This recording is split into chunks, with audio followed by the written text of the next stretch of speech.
नमस्कार, मी doctor Ashwini Awtade, MD Ayurveda. आज आपण बोलणार आहोत पीसीओडी बाबत। तर पॉलिसिस्टिक ओव्हरियन डिसीज म्हणजे काय? तर स्त्रियांमध्ये ओव्हरी ही सगळ्यात महत्त्वाची ग्लँड आहे।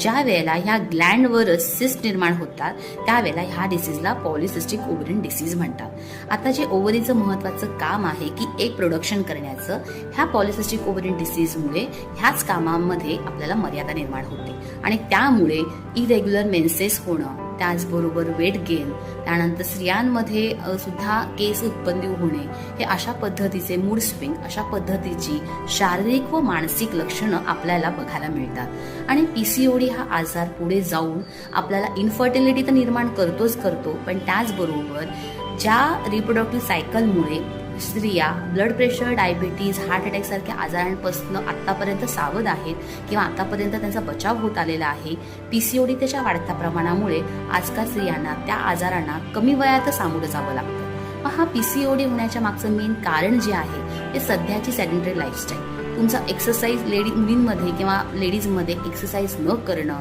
त्याचबरोबर बाहेरचं मैदायुक्त पदार्थाचं सेवन करणं आणि अतिरिक्त कामाचा स्ट्रेस घेणं, या सगळ्या गोष्टींमुळे आपल्याला ह्या पीसीओडी सारख्या आजारांना सामोरं जावं लागतंय।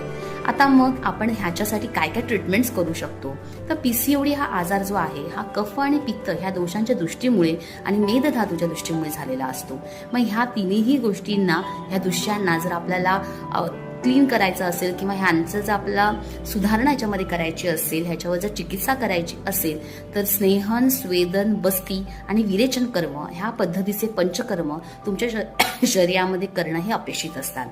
किमान 3 सायकल्स आपण ह्या ट्रीटमेंट्स करून घेतल्यानंतर अनेक स्त्रियांमध्ये रेग्युलर मेन्सेस येण्याची सुरुवात झालेली आहे आणि पीसीओडीचं सुद्धा जे प्रमाण आहे हे हळूहळू कमी होऊन नॉर्मल सोनोग्राफीचा रिपोर्ट सुद्धा यायला सुरुवात झालेली आहे। त्यामुळे तुम्ही आता वाट बघू नका।